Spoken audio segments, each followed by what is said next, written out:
오늘 우리에게 임하실 하나님의 말씀은 창세기 29장 11절에서 20절 말씀입니다. 창세기 29장 11절에서 20절 말씀입니다.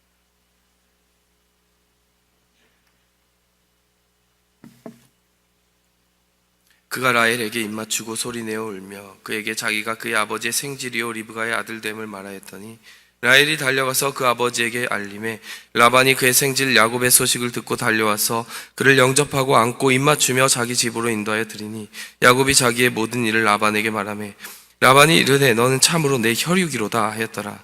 야곱이 한 달을 그와 함께 거주하더니 라반이 야곱에게 이르되 내가 비록 내 생질이나 어찌 그저 내 일을 하겠느냐. 내 품삯을 어떻게 할지 내게 말하라. 라반에게 두 딸이 있으니 언니의 이름은 레아요 아우의 이름은 라헬이라. 레아는 시력이 약하고 라헬은 곱고 아리따우니 야곱이 라헬을 더 사랑함으로 대답하되 내가 외삼촌의 작은 딸 라헬을 위하여 외삼촌에게 7년을 섬기리이다. 라반이 이르되 그를 내게 주는 것이 타인에게 주는 것보다 나으니 나와 함께 있으라. 야곱이 라헬을 위하여 7년 동안 라반을 섬겼으나 그를 사랑하는 까닭에 7년을 며칠같이 여겼더라. 아멘. 여러분, 지난 시간 계속해서 야곱의 동선을 따라가면서 야곱이 어떻게 베델의 사건을 통해 하나님을 만나고 그리고 삼촌의 집에 도달하게 되었는지 하나님께서 보여주신 그대로 그의 삶에 이루어지는 축복의 문들, 축복의 비밀들을 우리가 알아보고 있습니다. 야곱이 이제 자기의 삶의 주요한 키워드를 자신의 수단으로 삼지 아니하고 점점 하나님의 은혜에 의지하는 사람으로 변화되는 과정이 이 모든 여정 속에서 드러나고 있습니다. 사실은 굉장히 자기의 꾀와 수단, 속임수가 발달해 있는 사람이었어요. 그것이 본능적으로 나오는 사람이었습니다. 아버지 이삭도 속이고 정말 형 에서도 속이고 모두를 속이는데 능수능란한 사람이었습니다. 그런데 이제 그가 아버지 이삭의 입으로부터 나오는 축복의 말씀을 그대로 순종하는 모습을 보여주고 있습니다. 그리고 하나님의 사람의 말을 통해서 들었던 그 말을 다시 하나님의 직접 보여주시는 꿈과 계시를 통해서 확인합니다. 그리고 마지막으로 상황이 그에 걸맞게 그대로 이루어집니다. 이것이 야곱이 하나님의 사람으로 변화되어 가는 과정입니다. 인간적인 수단, 계산, 속임수 이런 것들을 의지하던 야곱이요, 이제 하나님의 사람의 입에서 나오는 말, 자기가 하나님께 기도하면서 성령께서 주시는 꿈, 그리고 그에 맞게 상황이 열리는 것들을 분별하면서 이 삼박자를 통해서 하나님의 뜻을 분별하고 하나님과 동행하는 삶이 무엇인지 하나님과 동행하는 삶의 ABC를 배우고 있다는 것입니다. 그럼으로써 야곱이 이제 자신의 육적인 사람으로서 살아가던 그 방식, 삶의 방식을 버리고 점점 하나님의 영의 사람, 하나님의 계획을 위해 쓰임받을 수 있는 하나님의 손에 붙들려 있는 사람으로서 변화되어 가고 있다는 것을 우리가 볼 수 있는 것이죠. 여러분, 이러한 변화에 대해서 로마서는 무엇이라고 말합니까? 로마서 8장 14절에 보면요, 무릇 하나님의 영으로 인도함을 받는 사람은 곧 하나님의 아들이라. 이것이 무슨 말입니까? 하나님의 아들이라는 것의 정의가 무엇이냐?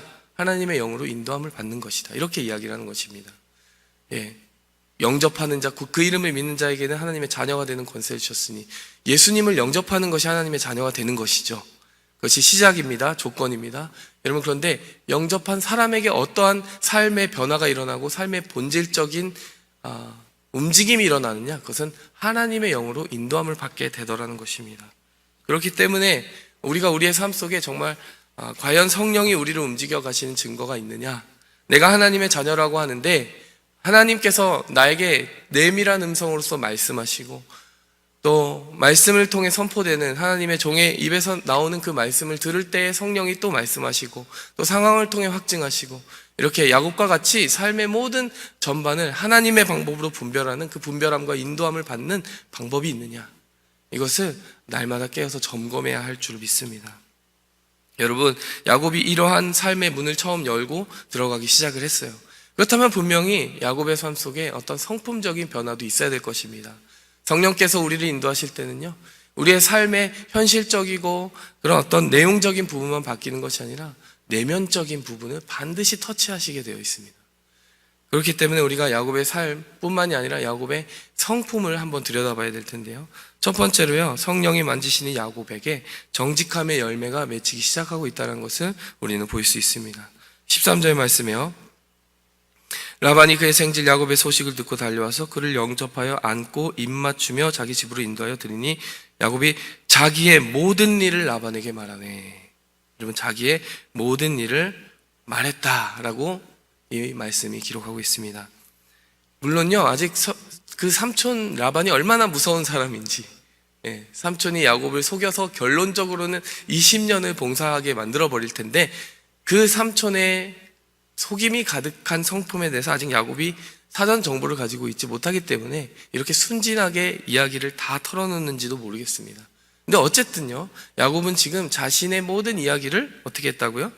다 모든 일을 말했다고요. 속내와 사연을 다 털어놓았다라고 합니다.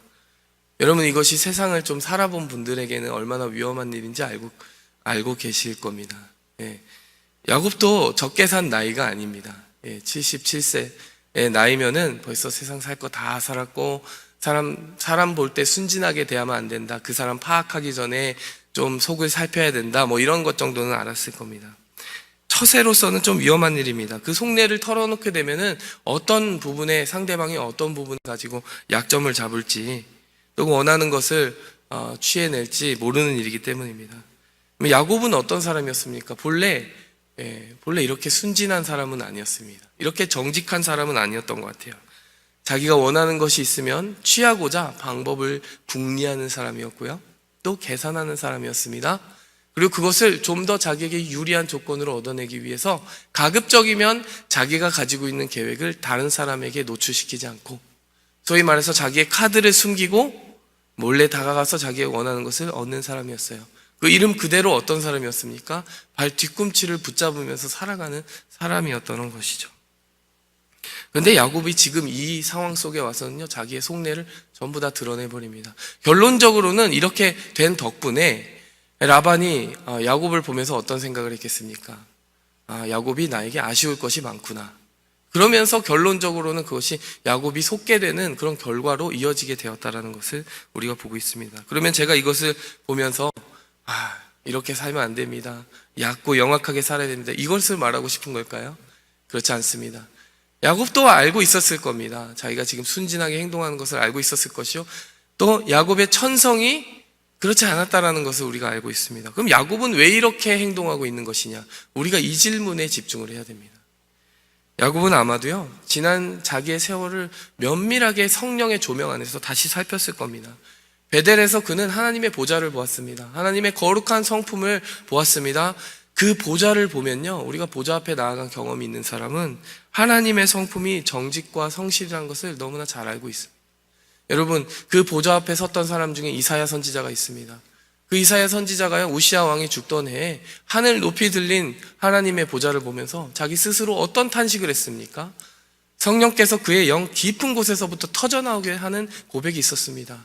화로다, 화로다. 나는 입술이 부정한 사람이로되 입술이 부정한 사람 가운데 머물면서 그런 삶을 살고 있었도다. 이렇게 이야기를 합니다. 여러분, 우리가 하나님의 거룩한 빛 가운데 그 보좌 앞에 나아가게 되면요, 자동적으로 우리가 얼마나 죄인인 것인지, 우리의 속이며 살아가는 그 삶이 얼마나 얄팍한 것인지에 대해서 하나님의 비추심을 받게 되고 양심의 찔림을 얻게 됩니다. 그것이 참으로 하나님을 만난 사람의 삶 속에 나타날 수밖에 없는 결과인 것입니다. 필연적인 결과인 것입니다. 여러분, 우리가 그런 어떤 거룩한 보좌의 환상을 보고 어떤 특별한 계시를 보아야만 그런 일이 되는 것이 아닙니다. 여러분, 우리에겐 성령의 조명이 있습니다. 여러분, 그 거룩한 보좌의 빛이 성령으로부터 우리에게 비춰오고 있습니다. 여러분, 성령의 조명하심이 우리에게 있을 때요, 우리의 옛사람의 방법이 결코 옳지 않다는 것을 우리가 깨닫게 되는 것입니다. 그 옛사람의 유괴사람의 계산과 속임수를 버릴 수 있는 힘을 얻게 되는 것입니다. 야곱은요, 아마 깨달았을 거예요. 내가 속인다고 속였고 얻는다고 계산을 했는데 결국에는 그 일 때문에 나의 삶이 이렇게 먼 길 떠나는 광야의 삶으로 점철되게 되었구나. 나중에는 험악한 삶을 살았다고 그랬잖아요. 결국에는 숄컷이라고 생각했던 길이 멀리 돌아가는 길이었구나. 이것을 깨달았을 것입니다. 여러분, 그렇기 때문에 그는 정직의 길을 어렵지만 택하고 있는 것입니다. 두 번째로요, 야곱이 왜 그렇게 순진하게 다 미주알 고주알 털어놓고 있느냐? 그가 베델의 사건에서 하나님의 모든 말씀, 하나님의 약속의 말씀을 받았을 때요, 그리고 하나님의 이끄심과 인도하심 덕분에 이곳까지 이르게 되었고, 그리고 그 결과로 하나님의 뜻이 그 모든 여정 가운데 깃들어서 이곳까지 도착하게 되었다는 것을 그는 깨닫게 된 것입니다. 그 만남 속에서 더 이상 자신의 뜻을 감추거나 계산할 필요가 없다. 지금 라반과 만난 것은 하나님이 이끄시고 인도하셔서 만나게 된 것이다 라고 하는 것을 그의 마음속 깊은 곳에서부터 인식하게 되온 것입니다. 그렇기 때문에 그가 이 선물 같은 인간관계를 어떻게 인식하고 있는 것입니까? 어떻게 하면 유리하게 내 편으로 정말 끌어당길 수 있을까? 이렇게 본 것이 아니라 하나님 예비하시고 약속한 대로 라헬을 만났고 라반을 만났으니 내가 어떻게 정말 이 사람들에게 진실하게 대하지 않을 수 있겠는가? 정말 감사의 마음으로, 축복의 마음으로 그 사람들을 대하기 시작했다라는 것입니다. 여러분, 야곱의 이러한 변화는요, 비단 여기서만 일어나는 것이 아닙니다. 여러분, 그에게는 어떻게 보면 철천지 원수와도 같고, 물론 자기의 잘못에 의해서 그런 실수가 벌어지게 되었고 그 관계에 깨어짐이 있었지만, 에서를 만날 때도 그런 변화가 있지 않습니까? 에서를 만날 때 야곱이 처음으로 하는 말이 그것입니다. 하나님의 얼굴을 뵌 것 같다, 이렇게 이야기를 합니다. 여러분, 하나님의 사람들에게 나타나는 그 변화는요, 그 사람이 나에게 비록 좋지 않은 의도를 가지고 있을지도 몰라요. 하지만 그 어떤 사람이라도 하나님의 섭리 안에서 만나게 한 것이라면 내 편에서는 성실과 정직으로 나아가야 된다는 그 하나님의 음성, 그것을 듣게 되어 있다는 것입니다. 여러분, 이것이 바로 하나님이 우리에게 맺게 하시는 정직함의 열매입니다. 그런가 하면요, 그에게는 성실함의 열매가 맺히기 시작했습니다. 15절에 보니까요, 내가 비록 내 생질이나 어찌 그저 내 일을 하겠느냐, 내 품삯을 어떻게 할지 내게 말하라. 야곱이 무려 한 달간 보수를 받지 않았다는 것을 여기서 알 수 있습니다. 그뿐만이 아닙니다. 이제 보수를 정하라고 하는데요, 어떻게 보면 야곱이 부르는 것이 자기의 보수가 되게 되어 있는 상황입니다. 그렇다면 야곱이 굳이 긴 기간을 부를 이유가 없잖아요. 그런데 여기서 7년을 불러버립니다. 7년 동안 기다리고 자기가 봉사하겠다라는 거예요. 근데 그것은 당시 고대 근동 사회에서 아내를 얻기 위해서 통상적으로 품삯으로 정해져 있던 연수와도 다르다라고 이야기를 합니다. 통상적으로 3, 4년이면 족하다고 해요. 근데 그의 배는 되는 7년을 섬기겠다라고 하는 겁니다. 야곱의 의도를 정확히 알 수가 없습니다. 야곱이 속생각이 여기 드러나 있지는 않습니다. 아마도 에서의 칼날을 피해서 그 정도면 좀 적당한 기간 피신해 있을 수 있지 않을까, 이런 계산을 하고 있는 걸 수도 있어요. 하지만요, 여러분, 그냥 계산을 하면서 그 7년을 이야기했다라고 하면 7년이 야곱에게 어땠겠습니까? 그냥 어쩔 수 없이 좀 참아내는 기간, 이 정도로 괴로운 시간이 아니었겠습니까? 네, 야곱이요, 그 이후에 7년을 어떻게 보냈다라고 성경은 기록합니까? 수일같이 여겼다라고 이야기를 합니다. 여러분, 야곱이 계산했는지 어떤 의도로 7년을 이야기를 했는지 모르겠지만요, 야곱에게는 그 1년 1년의 이야기, 그 어떤 무게들이 느껴지는 것이 아니라요, 하나님의 축복이 이루어지는 이 모든 시간들, 그리고 자기가 너무나 사랑하는 이 라헬을 만난 것, 그 딸을 만나게 해주신 하나님의 은혜를 생각하면서 그 날들을 성실함으로 살아갔다는 것입니다. 성실함으로 살아간다는 것은요, 견디는 삶은 아닌 것 같아요. 오늘 본 말씀을 통해서 보니까요, 성실하다는 것은 매일같이 근면하게 규칙적으로 사는 것, 그 정도도 물론 포함되겠지만 그것은 기본이고요, 그것을 어쩔 수 없이 견디는 것이 아니라 그 모든 시간 속에서 하나님의 섭리와 은혜를 생각하면서 그 모든 시간을 누리고 기뻐할 줄 아는 마음의 성정을 가지게 된다. 이것이 하나님이 성령을 통해 맺게 하시는 성실함의 열매다라는 것을 본문을 깊이 상고하면서 알 수가 있습니다. 여러분, 우리 삶 속에 하나님이 일을 주심에 감사해야 할 것 같습니다. 그리고 그 일 속에서 그 일을 하는 것 자체에 얼마나 큰 기쁨이 있고, 또 그 안에서 이루어져가는 하나님의 축복이 얼마나 놀라운 것인지에 대해서 날마다 잊지 말아야 될 것입니다. 여러분, 이렇게 하여 야곱의 삶 속에서 어떠한 마지막의 열매가 나타나게 됩니까? 모든 것이 합력하여 선을 이루는 하나님의 열매가 맺혀지게 됩니다. 그가 정직하게 속내를 털어놓았습니다. 그가 성실하게 7년을 수일같이 일했습니다. 그런데 결국의 결과는 속아버리게 되었습니다. 20년으로 7년을 생각했던 그 기간이 20년으로 늘어났습니다.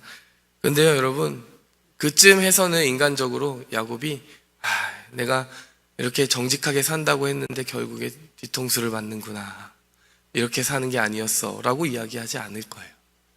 여러분 왜 그럴까요? 결국에 그 20년 후에 야곱의 삶을 평가할 때는요, 그 20년이 저는 꼭 필요한 기간이 아니었나 이렇게 생각을 합니다. 사람의 시선으로 보면은 난 속았어, 억울해, 이런 시간인지 모르겠지만요, 그 20년 동안 12아들이 태어납니다. 여러분 두 아내를 얻게 됩니다. 12아들들의 나이가 그때쯤 돼서는 얼마나 됐을까요? 여러분 바로 결혼한 게 아니라 7년을 기다렸다가 결혼했잖아요. 그러니까 7년 플러스 6년 하면 13년입니다. 여러분 어느 정도 아이들이 장성할 수 있는 기간을 번 겁니다. 하나님께서 안정적인 가정, 12지파의 모태가 될 수 있는 12아들들이 장성할 시간을 벌어주신 거예요. 속은 것이 아니라는 것입니다. 여러분 사람이 생각할 때는 처세를 따라 살아야 되고 어떤 간교하게 행동해야 되는 것이 사람의 마음이고 방법이다라고 하지만, 야곱이 전공법을 택하고 정직하고 성실하게 기쁨으로써 하나님의 선물과 복락을 누렸을 때요, 결국에는 합력해서 선을 이루게 되었고요, 속은 것 같은데 속은 게 아니라 결국에 하나님의 시간표대로 그 삶이 완전하게 이루어져 있음을 보게 되는 것입니다. 여러분 우리의 삶이요 그러한 삶이 되었으면 좋겠습니다. 조급하지 않았으면 좋겠어요. 하나님의 방법대로 나아가면 하나님이 책임져 주신다라고 하는 원초적이고도 기본적인 믿음이 우리에게 있었으면 합니다. 여러분 그것이 야곱의 삶에 나타난 성품의 열매이자 삶의 결과였다는 것을 깨닫고 우리가 그 안에서 위로를 받았으면 합니다. 함께 기도하며 나아가겠습니다. 하나님 아버지, 정직과 성실로 그 삶을 일구어갔던 야곱, 하나님을 만나 변화된 성품으로 살아간 야곱, 하나님 그래서 이스라엘이 되었던 야곱의 발자취를 우리도 깊이 묵상하였습니다. 하나님 7년을 수일같이 여기며 그 사랑하는 아내를 얻는 그 모든 날들을 하나님의 섭리와 은혜로 여기며 단순히 견디는 것이 아니라 즐겼던 야곱과 같이, 하나님 이 세상에 고락도 많고 하나님 이 세상에 아픔도 많은 세상을 살아가지만 하나님 우리의 삶 속에도 그러한 누림이 있게 하여 주시옵소서. 예수 그리스도께서 신부된 교회를 얻기 위하여 7년뿐 아니라 30년을 하루와 같이 수일과 같이 여기며 우리와 동행하셨고, 하나님 그 30년뿐만 아니라 수천 년을 예비하시면서 그 수천 년을 수일과 같이 여기며 그리스도의 신부된 교회의 탄생됨을 보고 계셨음을 우리가 생각해 볼 때, 하나님 우리도 하나님의 나라의 그 꿈을 잉태하기를 열망하며 하나님 야곱과 같이, 예수님과 같이, 삼위일체 하나님과 같이 우리의 삶을 그 하나님의 열망 가운데 붙잡혀 살아가는 거룩한 열매 있는 성도의 삶 살아가게 도와주시옵소서. 이 모든 말씀 예수 그리스도의 이름으로 기도하였습니다. 하늘에 계신 우리 아버지여, 이름이 거룩히 여김을 받으시오며 나라의 임하옵시며 뜻이 하늘에서 이룬 것 같이 땅에서도 이루어지이다. 오늘날 우리에게 일용할 양식을 주옵시고 우리가 우리에게 죄 지은 자를 사하여 준 것 같이 우리 죄를 사하여 주옵시고 우리를 시험에 들게 하지 마옵시고 다만 악에서 구하옵소서. 대개 나라와 권세와 영광이 아버지께 영원히 쌓옵나이다.